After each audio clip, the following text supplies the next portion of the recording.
Conselho Imprensa Timor-Leste realiza conferência imprensa com a reportagem mídia no jornalista Sira durante período campanha política no eleição legislativa tinen rihunrua Ronulorei Sintolu.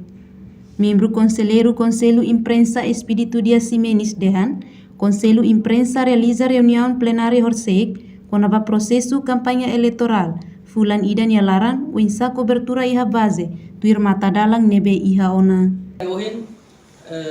Conselho Imprensa e reunião plenária horsek precisa de forma uma colega Sira Batrua ida com a processo campanha eleitoral fulan ida nyalaran winsa itene cobertura na fatin base para itene mata dalang nebe iha karena itene fatin itene kode etik nebe iha ita ia carteira profissional, ia tudo ia credencial, usi estado, via ita atau berhalu cobertura ou imparcialidade. Sidau bele fo oportunidade hanesan mengira ita halu ia kansang liuba.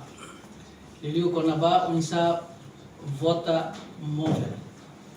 Além de Pública acompanha katak órgão eleitorais stai sidau belefo oportunidade hanesan wangira halau eleição liu konava vota móvel.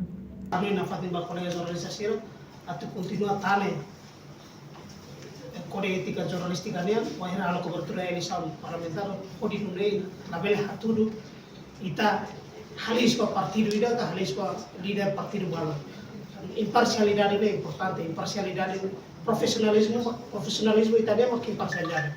Kalau ita halok naro imparcialidade, ita se contribui ba ita dia profissionalismo. Nunemos membro Conselho Imprensa Francisco Velo Simões forranoimba jornalista Sira atu continua tane código ética jornalista nian wangira halau cobertura iha eleição parlamentar labele halis ba partido ida ka partido balun imparcial ne importante. Iha eleição hirak liuba, Conselho Imprensa sempre exige halo advocacia makas konaba direito jornalista e a serviço jornalista nian o insamak sirabele vota hanesan cidadão ida e hafatin cobertura. Reportagem Celestinha Falo, Febriana dos Santos, Televisão Timor Post. Janela Informação by Emma Hotu. Atu reta informação atual dia kliu kita haluha haneham botão subscribe, like, halo comentário no fahet tutang ba media sosial Hotu.